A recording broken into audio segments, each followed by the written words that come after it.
देश की आर्थिक राजधानी मुंबई से शेयर बाजार की हर खबर लाइव CNBC आवाज न्यूज सेंटर से।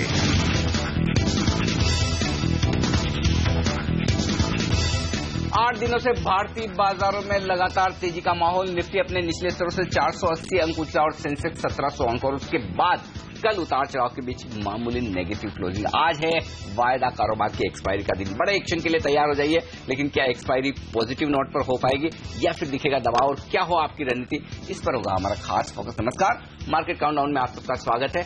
मैं हूं अनिल सिंह। नमस्कार, मैं हूं आशीष वर्मा। और जैसे अनिल ने हाईलाइट करा, पिछले 8 दिनों का लगातार मोमेंटम था। लास्ट टू लास्ट फ्राइडे से इंडियन मार्केट्स हमने देखा था हर निशान के साथ कामकाज लगातार हो रहा था। कल उस मोमेंटम पे फाइनली ब्रेक लगता हुआ नजर आया। हालांकि कल दिन के दौरान इंटरडे चार्ट्स आपकी स्क्रीन पर आएंगी। कल भी मजबूती के साथ ही कामकाज हो रहा था। वो तो दोपहर 2-2:30 बजे के आसपास जब ग्रीस से खबर आई कि वो जो ग्रीस का प्रपोजल है वो क्रेडिटर्स ने ठुकरा दिया है, उसके बाद इक्विटी मार्केट्स में एक नीजर्क रिएक्शन आया और इंडियन मार्केट्स बंद होते होते एकदम से दबाव, आपकी स्क्रीन पर प्रेशर, और फाइनली 1/4% के आसपास के दबाव के साथ भारतीय बाजार बंद हुए। तो कल वो मोमेंटम को ब्रेक लगा। शायद सब वेट कर रहे थे कि पहले आप कौन बुक करेगा प्रॉफिट को, और ग्रीस एक बहाना बन के सामने आया। लेकिन ये ग्रीस की संकट, ग्रीस की दिक्कत कितनी बड़ी वाकई है, हमें क्या वाकई नर्वस होना चाहिए?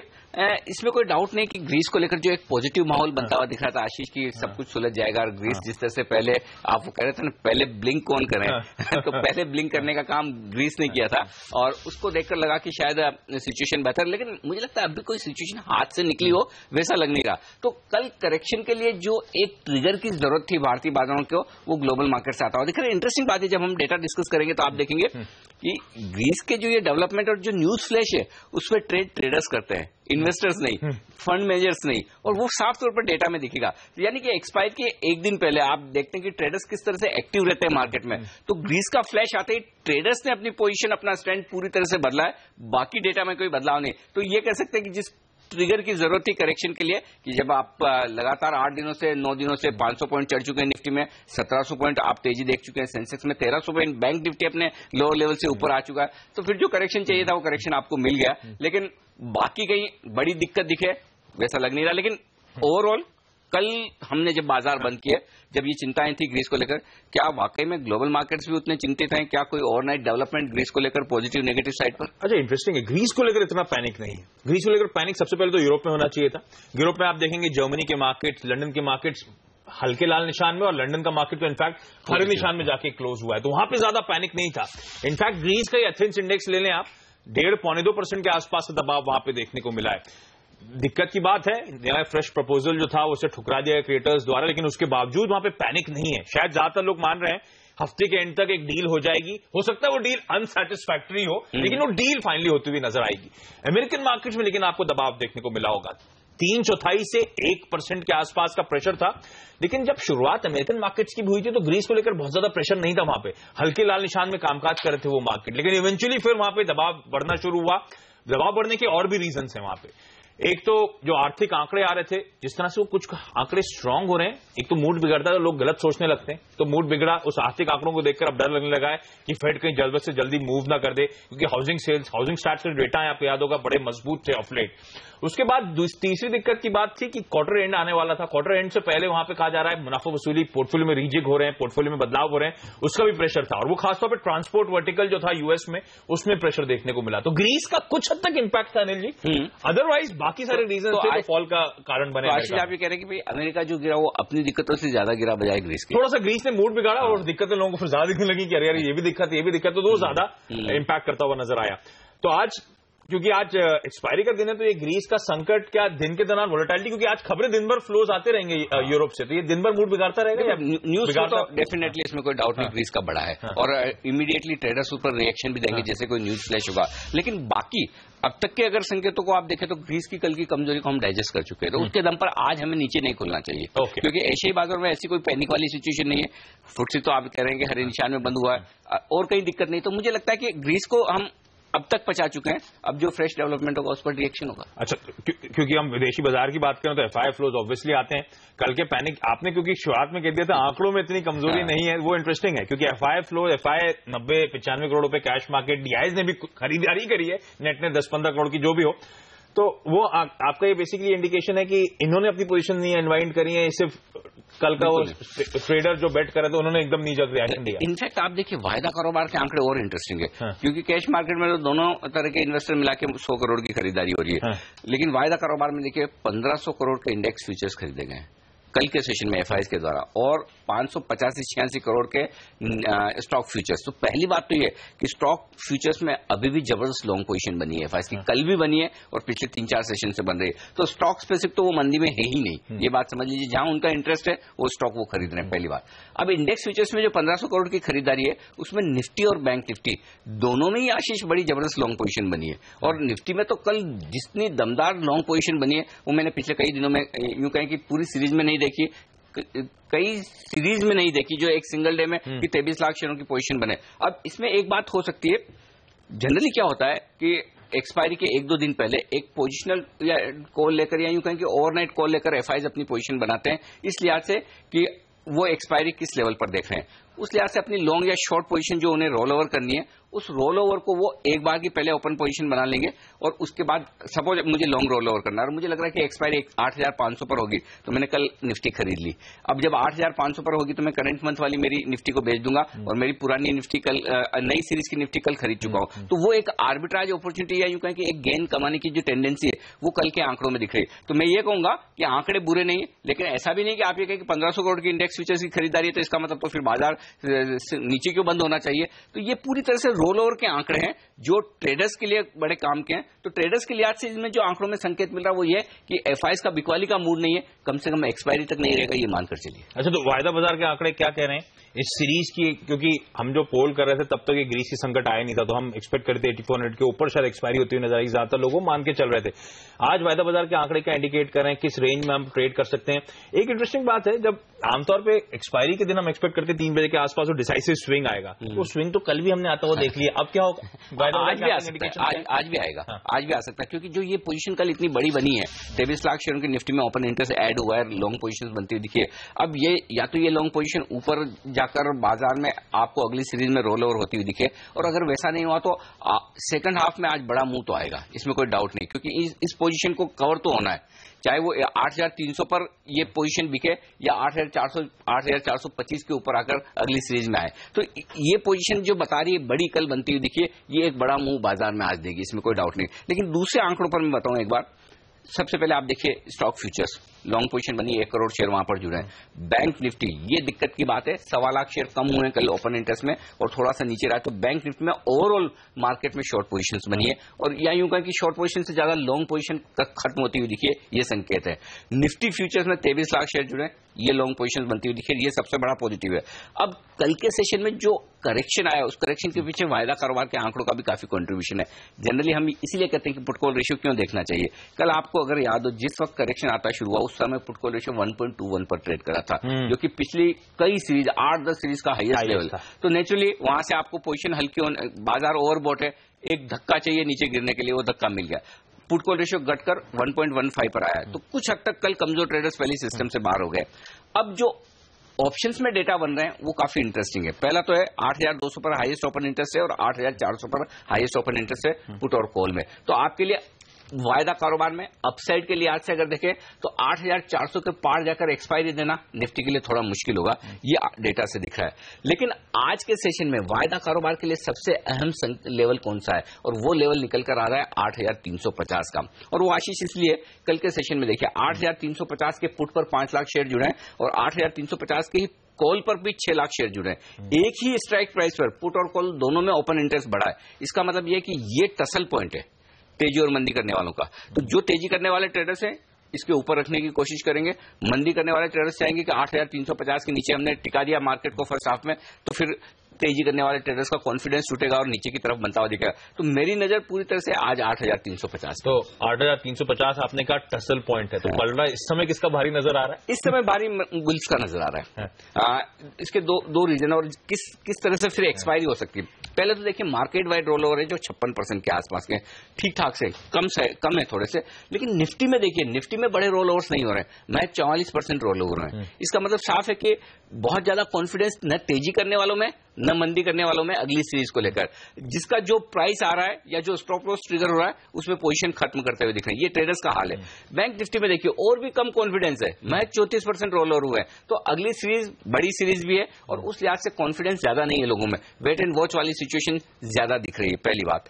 अब जहां तक एक्सपायरी का सवाल है, एक संकेत तो साफ दिख रहा है कि हम 8,300 के नीचे एक्सपायरी देने को तैयार नहीं है, और अगर हुआ भी तो शायद 8,250 तक जाने की कोशिश करें, ये एक संभावना बन सकती है। लेकिन अपसाइड एक्सपायरी पर क्या बन सकती है? 8,400 ये एक लेवल है जहां पर हाईएस्ट ओपन इंटरेस्ट कह सकते हैं कि 47 लाख शेयरों का है, तो उसके ऊपर जाने की भी चांस कम दिख रहा है। तो ज्यादा संभावना ये दिख रही है डेटा को देख के कि 8,350 8,400 की रेंज में एक्सपायरी होते हुए दिखे। लेकिन की अल्टीमेटली आशीष यही है 23 लाख शेयर जो कल निफ्टी में ऐड हुए हैं। अगर न्यूज फ्लो कोई नेगेटिव नहीं आता है तो एक्सपायरी आप ऊपर देखेंगे, और अगर न्यूज फ्लो ग्रीस से या यूरोप से किसी तरह का कोई नेगेटिव आता है तो फिर ये शेयर बड़ा प्रेशर का कारण बनेंगे और फिर एक्सपायरी नीचे होती हुई दिखेगी। लेकिन एक्सपायरी में एक दिक्कत दिख रही है, वो ये कि अपसाइड आपके लिए साफ दिख रही है कि इतनी बन सकती है 8,400 8,425 के ऊपर की नहीं दिख रही है, लेकिन डाउन साइड रिस्क ज्यादा खुल सकती है, ये डर है।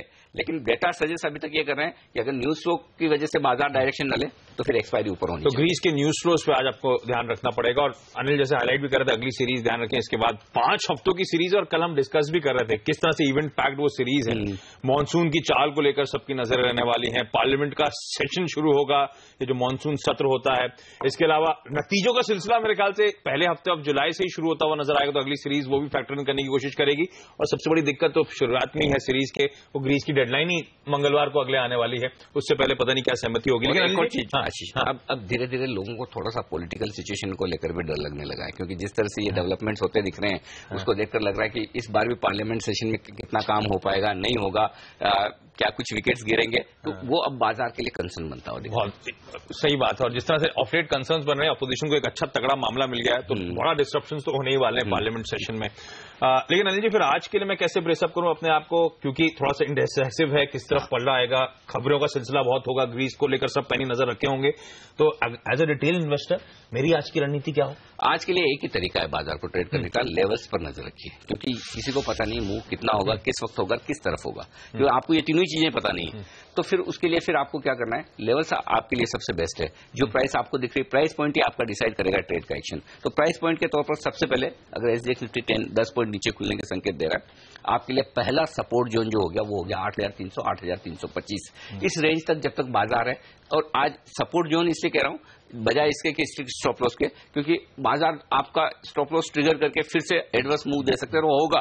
तो ऐसे में 8,300 8,325 आपका सपोर्ट जोन है। उसके नीचे फिसले तो फिर रिस्क आपके लिए 50 से 100 पॉइंट तक की आज ही के लिए खुल सकती है। वो 8,200 से लेकर 8,250 तक आज ही ले जा सकती है, ये ध्यान रखना चाहिए। तो 8,300 के नीचे डाउन साइड रिस्क बड़ी खुलती हुई दिख सकती है अगर हम उसके नीचे टिक जाएं तो। इसलिए मैं कह रहा हूं कि भले ही मुझे एक्सपायरी ऊपर होने की उम्मीद है, लेकिन नीचे की रिस्क ज्यादा है। अब ऊपर कितना हो सकता है? जो 8,350 जिसको हम टसल पॉइंट करें, शायद हम वहीं शुरुआत करेंगे, और उसके बाद कोशिश होगी कि कौन भारी पड़ता है। 8,400 से लेकर 8,425 ये 25 पॉइंट की रेंज है, अपसाइड यहां पर कैप होती है। लेकिन अगर आपने 8,425 को डिसिसिवली क्रॉस कर लिया तो फिर आपको एक्सपायरी के वक्त 8,500 तक के भी लेवल आज ही आ जाए तो बड़ी बात नहीं। तो 8,425 के ऊपर बड़ा मुंह, 8,300 के नीचे बड़ा मुंह, ये दो प्राइस पॉइंट है, और उसके ऊपर उससे पहले 8,350 डिसाइड करेगा कि आपको ऊपर जाना है या नीचे जाना है। तो बहुत बड़े वाइल्ड मूव की तैयारी करनी पड़ सकती है, शायद बड़ा खतरनाक वोलेटिलिटी शायद इंडियन मार्केट में देखने को मिले। एक तरफ 8200 8250, दूसरी तरफ 8500 तक के लेवल्स की बातचीत हो रही है। आज हम 8350 के आसपास से शुरुआत करते हुए नजर आएंगे, तो ब्रेसअप करें, बहुत वाइल्ड मूव्स होंगे। 8300 8325 अनिल ने स्पेसिफिक हाईलाइट करा है, वो सपोर्ट जोन होगा, तो उन लेवल्स को आप कीनली मॉनिटर करें। चलिए यहाँ पे एक छोटा सा ब्रेक ले लेते हैं, ब्रेक के बाद लेकर आएंगे टॉप 10 शेयर, ऐसे शेयर जिन पर आज होनी चाहिए आपकी नजर। हमारे साथ जुड़ेगी आवाज की पूरी टीम।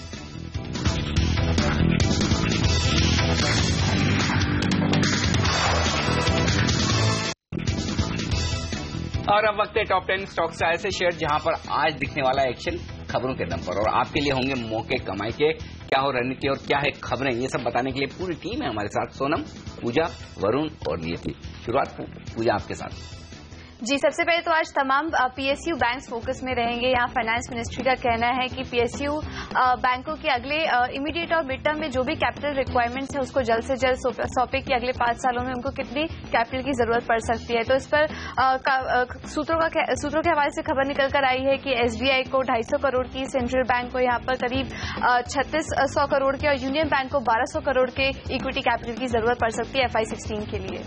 श्रीराम सिटी यूनियन पर गोल्डमैन सैक्स ने अपनी कवरेज खत्म कर दी है, यानी बंद कर दी है और इनकी फाइनल रेटिंग सेल की है। यहाँ पे एक डाउन साइड देखने को मिल सकता है इस स्टॉक में श्रीराम सिटी यूनियन पर। देना बैंक का काउंटर भी आज फोकस में रहेगा। यहाँ पर 10 लाख तक के लोन रीफाइनेंस करने के लिए देना बैंक ने मुद्रा बैंक के साथ करार किया, जिसमें कि जो देना बैंक है वो 10% के ब्याज दर पर कस्टमर्स को लोन देगी और उसके बाद मुद्रा की तरफ से ये 6.7 से 7% तक ये लोन रीफाइनेंस किया जाएगा। और अब तक 8 अप्रैल के बाद जो भी लोन देना बैंक देगी वो मुद्रा रीफाइनेंसिंग के तहत ही दिया जाएगा। हम आपको बता दें कि अभी तक 540 करोड़ के लोन डिसबर्स किए जा चुके हैं। वहीं एसआरईआई इंफ्रा के काउंटर पे आपको नजर रखनी होगी, क्योंकि इंफ्रास्ट्रक्चर लेंडिंग के लिए ये बॉन्ड्स के जरिए करीब 500 करोड़ रुपए जुटाने की योजना बना रही है। एस्टम टीएनडी के काउंटर पे आप नजर रखिए। एस्टम टीएनडी के प्रमोटर एस्टम ग्रिड होल्डिंग्स ने 6.46% हिस्सेदारी और इसमें खरीद ली है।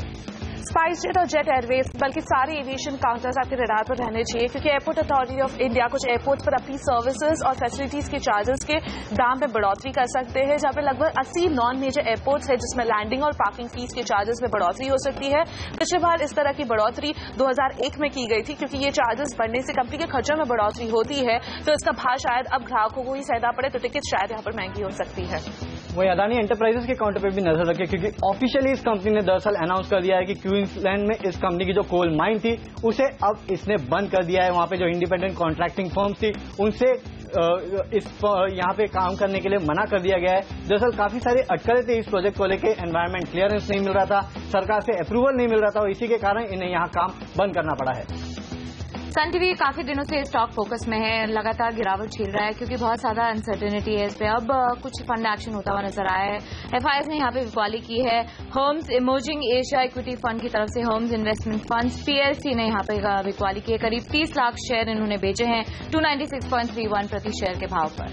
कॉर्पोरेट एक्शन पर नजर कर लेते हैं। 2 काउंटर्स आज रडार पर रहेंगे। जीएमटी ऑटो, उसका स्टॉक स्प्लिट का आज एक्स डेट है, मतलब एक शेयर 5 में तोड़ दिया जाएगा और इसी का एडजस्टमेंट आपको आज इस शेयर में दिखाई देगा, जहां पर फेस वैल्यू जो 10 रुपए का है वो अब 2 रुपए का हो जाएगा। और साथ ही एसआरएस लिमिटेड, इसका भी बोनस इश्यू का आज एक्स डेट है 1:1 का, तो इन दोनों का एडजस्टमेंट दोनों काउंटर्स में आज इस एक्स डेट के कारण, स्टॉक स्प्लिट के कारण, बोनस इश्यू के कारण आपको स्टॉक में एडजस्टमेंट देखने मिलेगा। वहीं टेक महिंद्रा के काउंटर पे नजर रखें, क्योंकि ये कंपनी हेल्थ केयर डिवीजन पे अपना जो फोकस है वो बढ़ाना चाहती है और इसके लिए इसने एक नया डिवीजन यानी कि nth डायमेंशन नाम का एक नया यूनिट सेटअप किया है। और इस यूनिट को दरअसल Britain based health care company circle health से करीब $94 मिलियन का एक ऑर्डर भी मिल चुका है। आईटीसी का काउंटर रडार पर रहना चाहिए, क्योंकि तमिलनाडु में हुए कुछ टेस्ट में माना जा रहा है सनफीस्ट नूडल्स जो आईटीसी का प्रोडक्ट है, इसमें लेड का मात्रा ज्यादा पाई गई है और इसके कारण जो एपिसोड है जो नेस्ले के साथ हुआ था मैगी का, वो यहाँ पे दिखाई दे सकता है। लेकिन कंपनी ने लेड की मात्रा ज्यादा होने से इनकार कर दिया है, इस खबर का खंडन किया है। और आखिर में बात करते हैं बजाज कॉर्प की। यहाँ पर 20 जुलाई को कंपनी की एजीएम होगी, जिसमें कि क्यूआईपी के जरिए 1000 करोड़ रुपए जुटाने के लिए कंपनी शेयरधारकों की मंजूरी मांगी। ये सारे स्टॉक्स जहां पर आज इन खबरों के दम पर रहेगा एक्शन, और इस पर क्या हो आपकी रणनीति, क्या लेवल्स अहम है, किस तरह से आप यहां पर ट्रेड और निवेश करें, इन सब पर हम बातचीत करेंगे। ब्रेक के बाद हमारे साथ जुड़ेंगे आनंद राठी फाइनेंशियल सर्विसेज के देवांग मेहता। छोटे से ब्रेक के बाद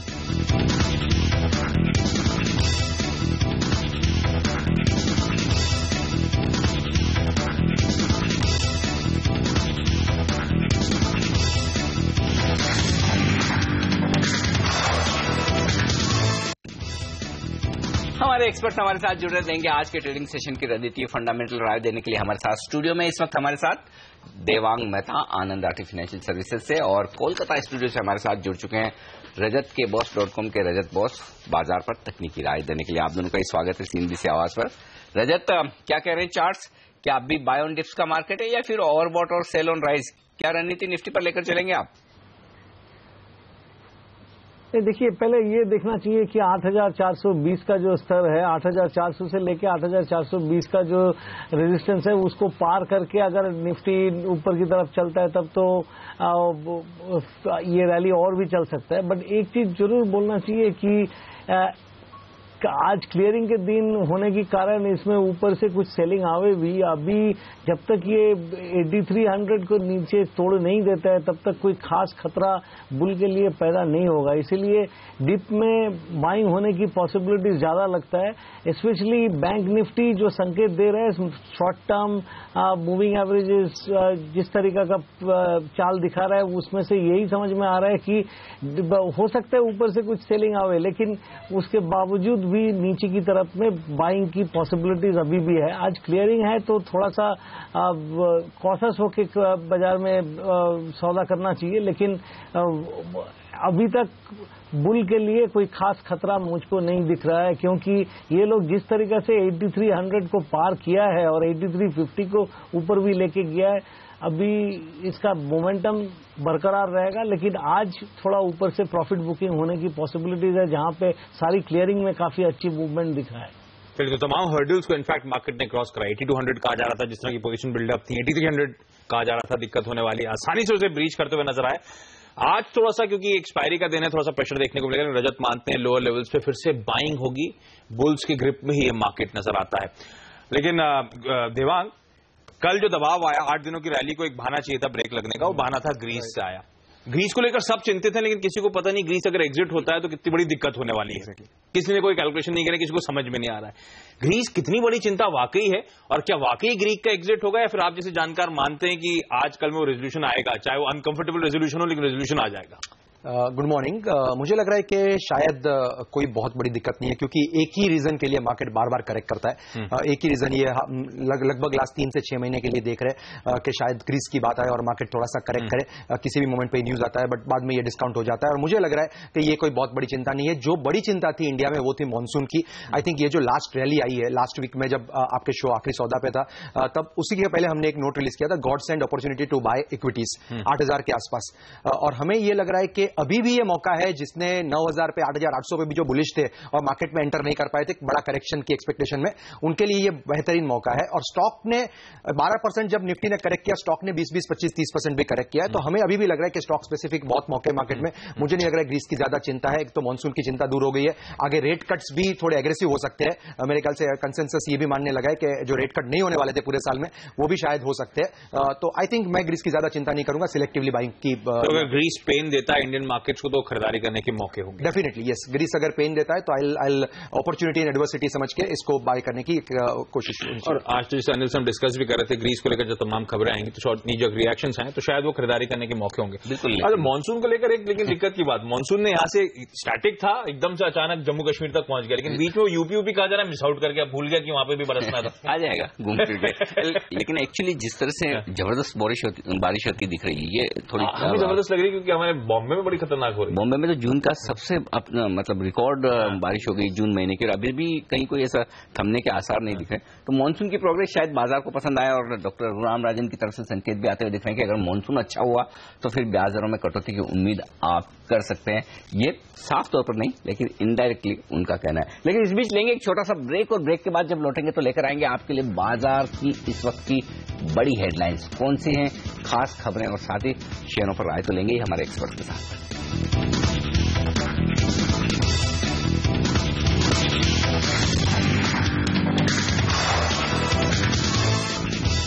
और आगे बढ़ने से पहले नजर डालते हैं इस वक्त की हेडलाइंस पर। ग्रीस का प्रस्ताव खारिज होने से अमेरिकी बाजारों को झटका, डाउ जोन्स 178 अंक लुढ़का, एशियाई बाजारों में हल्का दबाव, एसजीएक्स निफ्टी मामूली कमजोरी के साथ कारोबार करता। आज होगी जून सीरीज की एक्सपायरी। सीएनबीसी आवाज के पोल के मुताबिक 50% ब्रोकर्स ने माना 8,400 से 8,450 के बीच होगी एक्सपायरी। प्रधानमंत्री मोदी की योजना स्मार्ट सिटी का शुभारंभ आज। प्रधानमंत्री नरेंद्र मोदी करेंगे 3 स्कीमों का ऐलान, पीपीपी मॉडल के जरिए स्मार्ट सिटी बनाने की तैयारी। कैबिनेट ने इंफ्रास्ट्रक्चर को दिया boost, Asian infrastructure investment bank को मंजूरी, eastern western dedicated freight corridor के लिए निवेश बढ़ाया। 6 नए IIMs को भी मंजूरी। और सरकारी बैंक्स की वित्त मंत्रालय से रिकैपिटलाइजेशन की मांग। वित्त वर्ष 2016 के लिए SBI ने मांगे 2,500 करोड़, सेंट्रल बैंक ने 3,600 करोड़, यूनियन बैंक ने 1,200 करोड़ रुपए के निवेश की मांग की।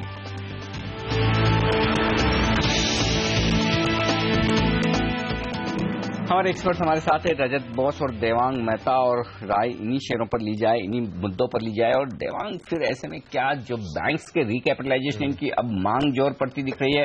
वित्त मंत्री ने कहा भी कि इस साल $3 बिलियन 18-20 हजार करोड़, अगले साल $6 बिलियन 40 हजार करोड़ तक का वो इरादा रखते हैं पूंजी डालने का।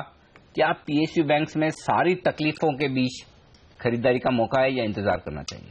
आई think Anil ji, yes, 2 part में आंसर होगा इसका। एक शॉर्ट टर्म अगर आप देख रहे हो, एकदम इमीडिएट शॉर्ट टर्म, तो बहुत ज्यादा कोई ट्रिगर्स नहीं है। शायद 3 से 6 महीने के लिए हो सकता है कि एक बार अंडर परफॉर्मेंस का जो दौर है वो जारी रहे और आपकी जो प्राइवेट बैंक्स है, शायद लार्ज कैप प्राइवेट बैंक्स, वो आउट परफॉर्म करे। बट किसी का नजरिया अगर 18 से 24 महीने का है तो मुझे लग रहा है यहाँ पे बहुत ज्यादा रिटर्न्स कमा सकते हैं companies like bank of Baroda, SBI, इन सब बैंक्स में धीरे धीरे एक्सपोजर लेना शुरू करना चाहिए। अगर नतीजे खराब आते हैं नेक्स्ट क्वार्टर के तो और अपना एक्सपोजर बढ़ाना चाहिए। और मुझे लग रहा है 1.5 से 2 साल का अगर नजरिया है तो यहां से बहुत bumper returns to the tune of 40-50% returns भी आराम से मिल सकते हैं। ओके, तो PSU बैंकिंग स्टॉक्स रडार पर रह सकते हैं। आपके ध्यान रखें, फाइनेंस सेक्रेटरी राजीव महर्षि ने खासतौर पर इस नेटवर्क से एक्सक्लूसिवली कहा था कि इस साल $3 बिलियन, जैसे अनिल हाईलाइट करें, उन्होंने कहा था कि अगले साल, अगले फाइनेंशियल ईयर में डबल करते हुए शायद इसको नजर आए। लेकिन उन्होंने कहा था ये एम कर रहे हैं, ऐसा होप करते हैं कि इसे अचीव कर सकें। ध्यान रखें इस बात को। पहले बजट में प्रोविजन था 7,900 करोड़ रुपए के आसपास का, अब हम $3 बिलियन यानी कि ऑलमोस्ट 17-18 हजार करोड़ रुपए के आसपास की बात कर रहे हैं। लेकिन क्लैरिटी अभी ये नहीं है कि ये प्रोराटा बेसिस पे होगा, यानी कि सबको बांट दिया जाएगा या मेरिट वालों को ज्यादा पैसे दिया जाएगा, इस बात पे कोई क्लैरिटी नहीं है। लास्ट अपडेट यह आया है, SBI की 2,500 करोड़ की मांग है, सेंट्रल बैंक की 3,600 करोड़ रुपए की मांग है। SBI से ज्यादा डिमांड सेंट्रल बैंक की है। बैलेंस शीट ज्यादा निकली है। SBI के लिए ज्यादा आसान है फंड्स रेज करना, नॉन कोर एसेट्स बेचकर। कई तरीके हैं, वो भी एक है, इसमें कोई डाउट नहीं। और उनके लिए फंड जुटाना और अच्छे प्राइस पे जुटाना ज्यादा आसान है बजाय सेंट्रल बैंक जैसे। तो उनके लिए सरकार की तरफ ही नजर रहती है कि ज्यादा पैसा सरकार डाल देती है। ये इंटरेस्टिंग होगा। लेकिन रजत, बैंक निफ्टी की आपने बात करी थी, बैंक निफ्टी के अलग अलग कंपोनेंट्स वाइडली रिएक्ट कर रहे हैं। PSU बैंक्स में तो मेरे ख्याल से कल तगड़ा प्रेशर था, और प्राइवेट सेक्टर बैंकिंग स्पेस में ICICI, इंडसइंड, ये सब देख रहा था मैं, खरीदारी के साथ कामकाज हो रहा था। हालांकि वेटेज प्राइवेट सेक्टर का काफी ज्यादा है PSU बैंकिंग स्टॉक से। लेकिन बैंक निफ्टी में इस समय क्या कॉल ले रहे हैं, अगली सीरीज के लिए क्या रणनीति होगी सर? देखिए, जहां तक बैंक निफ्टी का सवाल है, मैं ये कहना चाहूंगा कि अभी नीचे की लेवल पे इसमें फिर से बाइंग उम्मीद करना चाहिए। ऑलरेडी 1325 पॉइंट का अच्छी रन दिखाया है जून फ्यूचर्स ने। अभी भी हम लोग जो दिख रहा है कि ऊपर की तरफ में 18,500 का लेवल जब क्रॉस करके निकल जाए, उसके बाद में बैंक निफ्टी 18,800 से लेके 18,900 ये रेंज भी पकड़ने का चेष्टा करेगा। और पॉसिबिलिटी है कि वो 18,500 पार करने के बाद में ये लेवल आसान हो जाएगा और बैंक निफ्टी का चलते हुए निफ्टी को भी कुछ साथ मिल जाएगा। बट PSU बैंक में कल जो आपने देखे हैं उसके बारे में यही बोलना चाहिए कि पिछले 4-5 दिनों में ढेर सारे PSU बैंक काफी अच्छी रिकवरी दिया था। तो क्लियरिंग के पहले कुछ लोग जो पोजीशन बनाया था वो पोजीशन कैरी ओवर करके नहीं ले जाएगा, वो लोग तो कुछ प्रॉफिट बुकिंग तो करेगा ही। बट साथ साथ ये भी है कि PSU बैंक में इतना तेजी, at least the kind of client queries that I have received, people are still pretty cagey about PSU banks, specially say Allahabad Bank, say Union Bank, जहां पे कि अभी भी वो क्या बोलते हैं, कैपिटल एडिक्वेसी का अभी भी थोड़ा सा प्रॉब्लम है। वो प्रॉब्लम जब तक नहीं सल्टेगा और फंडिंग कैसे होगा इसका क्लैरिटी नहीं आए बगैर इसमें खास तौर से कोई अच्छी अप ट्रेंड बनेगा ये उम्मीद नहीं है। लेकिन private banks, specially Yes Bank, Kotak Mahindra bank, ये सब में काफी मोमेंटम है। I mean HDFC bank is of course bellwether stock in banking stock, so उसमें रुचि रहेगा ही। एडिक्वेसी के लिहाज से वैसे आपको बता दूं 8% या उसके नीचे जो बैंक्स पहुंच चुके हैं उनमें bank of India, union bank of India, central bank मेरे ख्याल से उसी लिस्ट में आता है, इसलिए इतना तगड़ा डिमांड है, और साथ साथ आईडीबीआई जैसे कुछ बैंक्स हैं। तो अगर वो 8% या उनके सीएजीआर को प्रॉप अप करने की कोशिश होगी तो इनको पास ज्यादा फंडिंग आएगी। मेरिट बेसिस पे होगा तो शायद बैंक ऑफ बड़ौदा या उस लिहाज से कई लोग मानते हैं पीएनबी को भी अच्छा खासा इन्फ्यूजन होता हुआ नजर आए। लेकिन चलिए आप एक छोटा सा ब्रेक लेते हैं। हमारे दोनों एक्सपर्ट्स दिव्यांग और रजत हमारे साथ बने हुए हैं। अब तक हमने सिर्फ बैंकिंग स्पेस की बात करी, लेकिन कई और स्टॉक्स जो आपने टॉप 10 में सुने थे उन पर राय लेंगे हमारे एक्सपर्ट से इस छोटे से ब्रेक के बाद।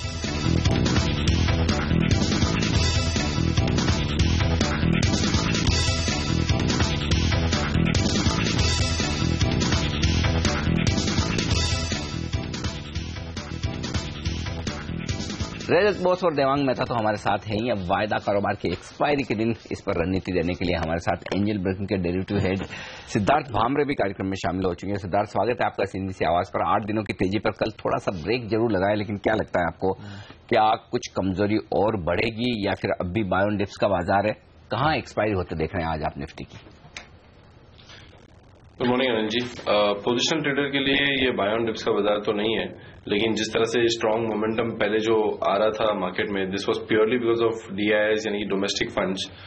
लेकिन लास्ट 3 दिन में हमने देखा है कि पहले तो एफआईएस ने काफी भारी मात्रा में शॉर्ट कवरिंग की, फिर 2 दिन से हम देख रहे हैं कि बहुत स्ट्रांग बाय फिगर आ रहे हैं इंडेक्स फ्यूचर्स में with rise in open interest, clearly suggesting that अब ये भी एक लॉन्ग पोजिशंस बना रहे हैं। लेकिन कैश बेस्ड बाइंग दिख नहीं रही है, रोल ओवर कम हुए हैं। तो अगर इतना ओपन इंटरेस्ट बढ़ा है और अगर रोल ओवर्स इतने ज्यादा नहीं हो रहे, यानी कि ये जो भी ओपन इंटरेस्ट लास्ट 2 दिन में एफआईएस का इंडेक्स फ्यूचर्स में बना है, ये जून सीरीज में हुआ है और जुलाई सीरीज में इतना नहीं हुआ है, विच क्लियरली सजेस्ट कि ये बिल्टअप जो भी हुआ है ये स्पेकुलेटिव एक्टिविटी है और ये एक पोजिशनल ट्रेडर के हिसाब से थोड़ा एक मीडियम टर्म, व्हेन आई से medium term for a trader I am talking for 2-3 weeks, ये उतनी लंबी अवधि के लिए शायद नहीं बनी है पोजिशंस। ये मार्केट अभी भी एक दायरे में है। हालांकि काफी लोग कहेंगे कि 8350 के ऊपर एक ब्रेकआउट आया है, maybe we might go 100-200 points, लेकिन ये ऐसा मार्केट नहीं है कि जहां आपको एक स्ट्रांग बुल रन दिखे। जहां तक आज की एक्सपायरी का सवाल है, मुझे लगता है कि एक्सपायरी समवेयर अराउंड 8350-8370 के बीच में होनी चाहिए। रीजन उसका ये है कि आप देखोगे कि काफी सारी भारी मात्रा में 8300 के पुट में बिल्टअप हुआ था और 8400 की कॉल में सेलिंग हुई है और 8300 के पुट में buying as well as selling दोनों का मिश्रण है। तो अगर मैं इसका एवरेज प्रीमियम लूं, जो कि तकरीबन अराउंड 50 से 60 रुपए के आसपास आ रहा है, तो जो भी स्ट्रांग हैंड्स ने 8300 के पुट बेचे थे तो for them I believe if market closes around 8350 के आसपास, तो उनके लिए काफी अच्छा रहेगा और that is the level of expiry which I am anticipating. तो बहुत ज्यादा आज आपको मोमेंटम शायद नहीं दिखे मार्केट में।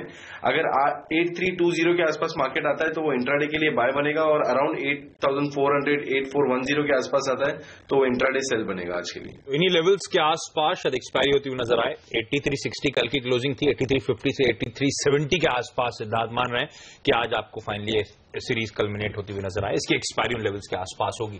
और सिद्धार्थ ने स्पेसिफिकली हाईलाइट करा कि नई सीरीज के लिए बहुत एग्रेसिव पोजीशंस नहीं बन रही है, शायद इसलिए भी अनिल जी जो हम शुरुआत में बात कर रहे थे, बड़ी इवेंट पैक्ड ये सीरीज होने वाली है और शायद ज्यादातर लोग इस लंबी सीरीज में इतना लंबा कॉल लेना नहीं चाहते। लेकिन देवांग, एक स्टॉक क्या, एक दिक्कत तो बात हो गई, पहले मैगी हाथ से गया था, अब वो खबरें आ गई कि वाई भी चला गया, टॉप रामेन भी चला गया, वो सनफीस भी चला गया।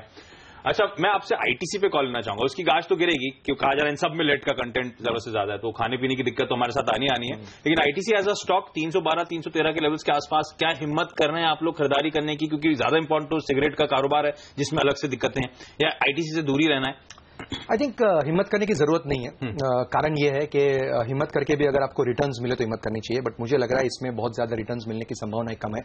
एक तो ऑलरेडी सिगरेट बिजनेस आप देख रहे हैं कि वॉल्यूम सफर होना शुरू हो गया है, जिस तरह की प्राइस इनइलास्टिसिटी थी वो भी धीरे धीरे खत्म होती दिख रही है। तीसरा, जैसे आपने कहा, उसके बाकी के बिजनेस जहां पे वो मॉडल को डिरिस्क करना चाहता था वहां पे भी अगर दिक्कत बन रही है, तो मुझे नहीं लग रहा है ये लॉन्ग टर्म पोर्टफोलियोज में लोगों के पास आईटीसी होता है वो बात अलग होगी, बट नई बाइंग करने के लिए मुझे आईटीसी में कोई ज्यादा। अगर किसी दिग्गज एफएमसीजी कंपनी में बैठ करना करना था तो HUL में कल अच्छा मूव था 2-2.5% के आसपास। क्या आप लोग अभी भी इन लेवल्स के आसपास HUL प्रेफर कर रहे हैं? नहीं, मैं दिग्गज कंपनीज में नहीं जाऊंगा HUL ITC में। रादर देन दैट अगर 1-2 स्टॉक के नाम ले सकूं, विद डिस्क्लेमर कि हमारे क्लाइंट्स की होल्डिंग है इसमें।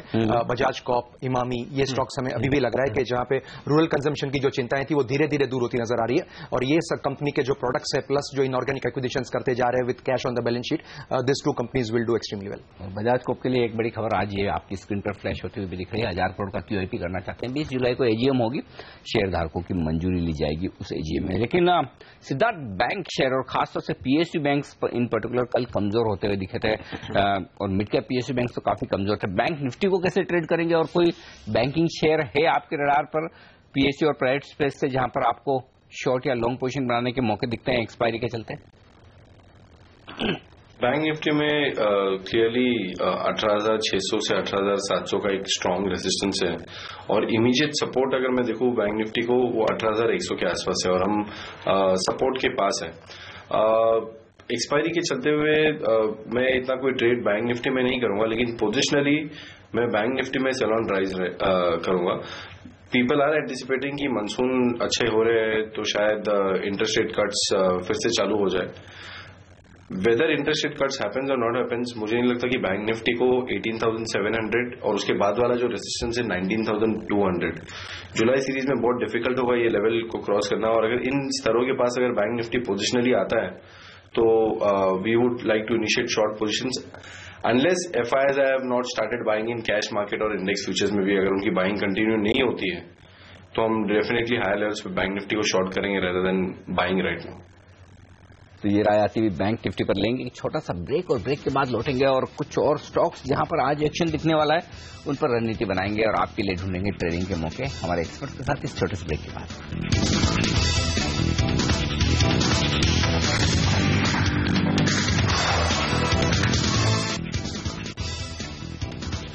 ब्रेक के बाद आपका स्वागत है। रजत, देवांग और सिद्धार्थ हमारे साथ बने हुए हैं। देवांग, एक स्टॉक जो बड़ा वोलेटाइल ऑफ लेट हो रहा है, कई लोग मानते हैं बड़ा अट्रैक्टिव हो गया है, कई लोग मानते हैं रेगुलेटरी कंसर्न्स के चलते दूर रहना चाहिए, वो है सन टीवी का काउंटर। कल भी 9% के आसपास ही कमजोरी थी। इवेंचुअली अगर आप लॉजिकली सोचें तो शायद वो लाइसेंसेज रद्द नहीं होंगे, लेकिन वो रेगुलेटरी ओवरहैंग बड़ा तगड़ा है और जिस तरह के स्टेटमेंट्स आ रहे हैं वो बड़े दिक्कत वाले हैं। क्या इसमें कोई पोजीशन बनाने की कोशिश करी जा सकती है लंबी अवधि के लिहाज से? क्या इन लेवल्स के आसपास, क्योंकि वैल्यूएशन तो शायद अट्रैक्टिव है, क्या खरीदारी करने के मौके ढूंढूं? नहीं, आई थिंक अवॉइड करना चाहिए क्योंकि फंडामेंटली मैं यही कहूंगा कि जब तक ऐसा न्यूज फ्लो हो जो डिटोरेट करे एवरी डे के प्राइसेस को, और मेरे हिसाब से दूसरा ये है कि बहुत ज्यादा ही रेगुलेटरी ओवरहैंग है। एक दिन कुछ एक न्यूज फ्लो आता है, दूसरा दिन कुछ दूसरा न्यूज फ्लो आता है, तो it's very difficult to buy such a stock और उसको जस्टिफाई करो फंडामेंटली, रादर देन मीडिया में ये स्टॉक बाय करे something like an Eros entertainment वगैरह, जो जिनका बिजनेस मॉडल भी एकदम 100% पता है कि किस तरह से चलता है और मूवीज के ऊपर डिपेंडेंट है। तो मुझे लग रहा है ऐसे एक दो स्टॉक, इवन जी एंटरटेनमेंट भी एक अच्छा स्टॉक बन सकता है जो एक कांस्टेंट प्राइस बिहेवियर दिखा रहा है और बाकी दूसरा न्यूज फ्लो भी उसमें ज्यादा डिटोरेशन नहीं होता है। भेल एक स्टॉक है रजत, चार्ट्स पर आपसे राय लेना चाहता हूं। जहां कल 4% से ज्यादा की उछाल देखने को मिली, जबरदस्त खरीदारी होती दिखी और कुछ शॉर्ट कवरिंग भी। चार्ट्स क्या कह रहे हैं, क्या कुछ और अपसाइड बन सकती है, क्या करना चाहिए आज? देखिए, जहां तक वेल का सवाल है, मैं यही कहूंगा कि 256-57 का लेवल जहां से कल शायद मुड़ के थोड़ी सी नीचे बन दिया है, वो लेवल आज पार करके ऊपर चला जाए तो हो सकता है कि 265-266 यहां तक भी पहुंच जाए। और कैंडल के अनुसार कल जिस तरीका का वॉल्यूम भी इसको मिला है, ये देखते हुए लगता है कि आज ये 256-57 का लेवल आसानी से पार कर लेगा अगर बाजार कुछ खास खराब नहीं हुए तो, और 265-66 में जाके कुछ प्रॉफिट टेकिंग आएगा। बट इसमें नीचे की लेवल पे कॉन्स्टेंटली एक्यूमुलेटिव बाइंग होते जा रहे हैं, तो ये पोजिशनल ट्रेड के अनुसार ये इसके on down any down swing you can buy, I mean नीचे की लेवल पे पोजीशन बनाना चाहिए। फार्मास्यूटिकल इंटरेस्टिंग स्पेस है। बीच में बड़े कंसर्न्स आए थे, यूएस FDA के रेगुलेटरी ओवरहैंग्स थे, तब हम देख रहे थे मुनाफा वसूली आ रही थी। ये पॉकेट वापस फोकस में आ गई है। कल दिग्गज स्टॉक्स ल्यूपिन, सन फार्मास्यूटिकल्स में कल से अच्छी खरीदारी थी, ऑरबिंदो मिड कैप स्पेस में अच्छा मोमेंटम था। क्या लग रहा है सर, इस पॉकेट में किस तरह की पोजीशंस बिल्टअप हो रही हैं और क्या फार्मास्यूटिकल्स में यहाँ पे फर्दर पोजीशंस लॉन्ग साइड पे ऐड करी जा सकती हैं? यस, इसमें काफी उछाल देख रहे हैं हम कुछ दिनों से अलोंग विथ मार्केट। अगर आप देखेंगे कि फार्मास्यूटिकल स्पेस एक हाई बीटा स्पेस रहा है लास्ट 4-5 महीनों में, इनफैक्ट कैलेंडर ईयर 2015 में आप देखें तो इसमें भी इसको मैं डिफेंसिव प्ले नहीं करूंगा, इसको अलॉन्ग विथ मार्केट में प्ले करूंगा। और जहां तक मार्केट का सवाल है, थोड़ा मोमेंटम कंटिन्यू रह सकता है, लेकिन if you take the stocks apart from Sun Pharma, बाकी सब स्टॉक्स में अच्छा खासा बाउंस आ गया और यहां से आप अगर लॉन्ग पोजीशंस बनाएंगे, fresh long positions, risk reward ratio favour नहीं रहेगा। और apart from risk reward ratio we are not seeing कि इसमें बहुत सारी लॉन्ग पोजीशंस बन रही है और पहले जैसा मोमेंटम इसमें फिर से आ जाएगा, ऐसा नहीं लग रहा है। इनफैक्ट कुछ काउंटर्स है जैसे सिप्ला, उसमें हम बिकॉज ऑफ मैनेजमेंट कंसर्न्स और जो बातें चल रही है उसके चलते हुए ऊपर के लेवल में हम थोड़ी बहुत शॉर्ट पोजीशंस बनते हुए दिख रही हैं।